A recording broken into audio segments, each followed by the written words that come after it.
Jet ফুয়েলের উচ্চ মূল্য, তুলনামূলক বেশি ল্যান্ডিং ও পার্কিং চার্জ এবং বছরে মাত্রার অতিরিক্ত সারচার্জে বেকায়দায় দেশের এভিয়েশন শিল্প। ১৯৯৫ থেকে ২০২৫ এই ৩০ বছরে কার্যক্রম গুটিয়ে নিতে বাধ্য হয়েছে ১০টি বেসরকারি এয়ারলাইন্স।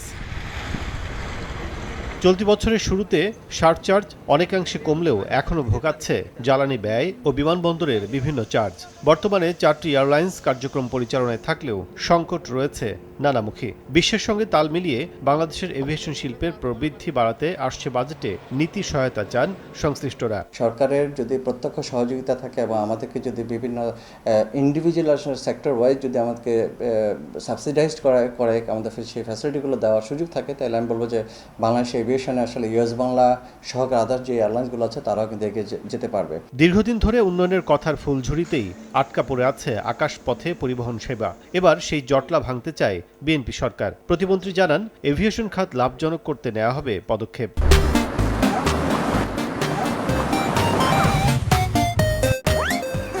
অর্থবছরে এরকমভাবেই নিশ্চয়ই তৈরি করা হয়েছে বাজেট।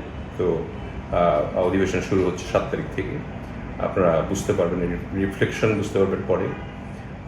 তো আমি মনে করি যে আমরা চিন্তা করছি যে আমাদের মিনিস্ট্রি থেকে রেভিনিউ আর্নিংয়ের যে মিনিস্ট্রি এটা প্রমাণ করার জন্য আমাদের যা যা করা দরকার, যেমন এভিয়েশন সেক্টরে আমরা ইনশাল্লাহ ফলো করে বলতে পারি যে আগামী বছর আপনারা লাভ দেখতে পাবেন। বিশেষজ্ঞরা বলছেন, বেসরকারি এয়ারলাইন্সের প্রয়োজন জ্বালানির যৌক্তিক দাম আর কম সুদে ব্যাংক ঋণ।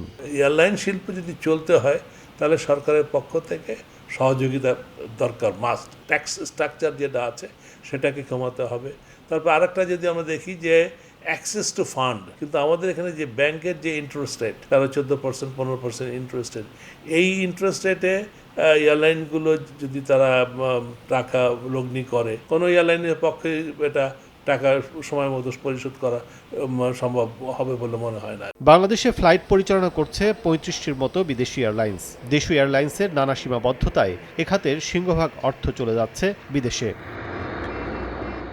কাজল আব্দুল্লাহ, সময় সংবাদ, ঢাকা।